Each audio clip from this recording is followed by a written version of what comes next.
Oui, le chronogramme, je vais d'abord rappeler à Monsieur le ministre François Luceni Fall que si vous n'êtes pas dans une coalition, votre parti ne peut pas aller au dialogue. Ce sont les coalitions qui sont représentées. Bien. Donc, prochainement, C'est vous une allez y penser. information. C'est une information. Je crois que ce serait peut-être dommage. Et si tel est le cas, ce serait dommage, mais je resterai avec mes convictions intimes que le dialogue, c'est la clé. Je suis convaincu. Ce critère, ce critère qui rappelle là aujourd'hui bloque beaucoup d'autres. Hein. C'est comme l'UFC et beaucoup d'autres qui sont des non-alignés, qui ne sont pas dans les coalitions, effectivement, qui ne sont pas. D'où peut-être la nécessité pour ces non-alignés de se mettre Vous ensemble savez, en coalition. Oui. honnêtement, moi, je me suis mêlé beaucoup de politique dans beaucoup de pays. Vous ne pouvez pas forcer les partis politiques à faire des coalitions. Moi, je ne vais pas avec n'importe quelle coalition. J'ai des convictions. Si mes points de vue ne correspondent pas au point de vue d'autres partis politiques, pourquoi je vais me mettre avec eux? Donc, il faut casser ce critère-là. Ça ne m'empêchera pas d'aller aux élections. Si on me ferme la porte du dialogue, à moins que je ne fasse une coalition, je vous ai dit qu'il y a des partis qui me demandent d'aller dans une coalition.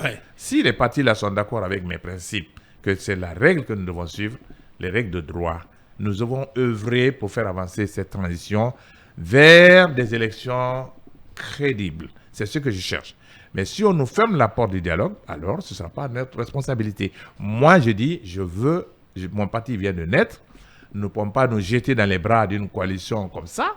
Il faut que je comprenne de quoi il s'agit avant de prendre une décision. Mais j'annonce dès maintenant que je suis en faveur du dialogue parce que je suis un militant de la paix. Bien. Monsieur François Luceni Fall, notre invité. Dernière ligne droite dans un coup instant. Peut-être que vous pouvez répondre déjà à ce journaliste guinéen qui travaille du côté de Bamako, qui pense que vous avez été mal conseillé de revenir en politique. Peut-être qu'il pense que vous n'avez pas beaucoup de chance quand on sait que vous vous disputez le même fief électoral que Ousmane Kaba, que Siaka Barry, que le RPG Arc-en-Ciel. Je ne dispute le fief de personne. Et si vous voyez actuellement la composition de mes militants, il fallait être l'autre jour à la cérémonie de lancement de mon parti. Les gens qui étaient là-bas, ce n'est pas des gens de Haute-Guinée. Les gens de Haute-Guinée étaient en minorité. C'était des Soussous, des Peuls et des forestiers qui étaient là.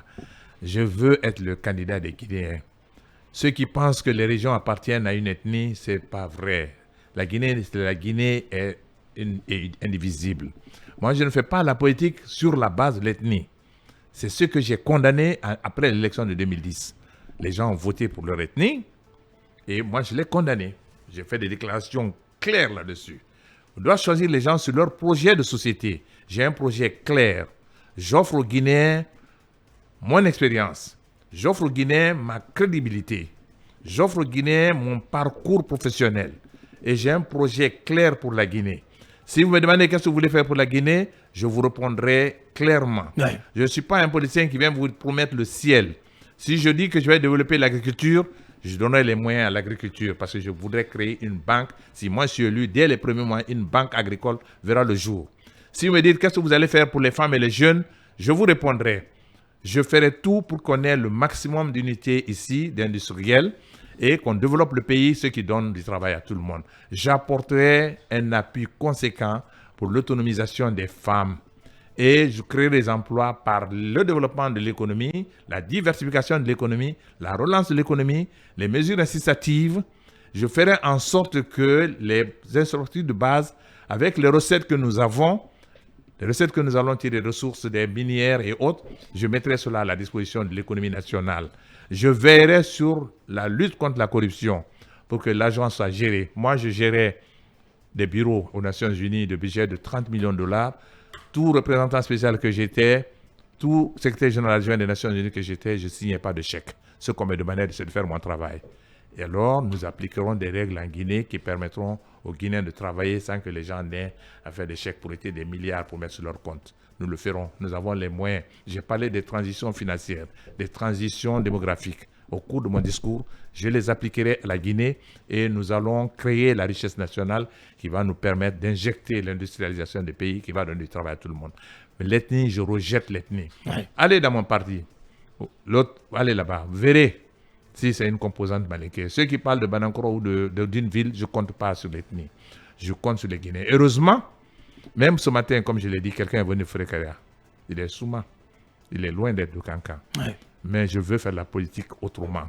Je suis contre l'ethnocentrisme. Ceux qui pensent que la politique, c'est gagner l'électorat. J'ai vu en 2010 des candidats qui étaient là, toute l'ethnie derrière. Je regardais à la télévision et j'étais désolé pour mon pays.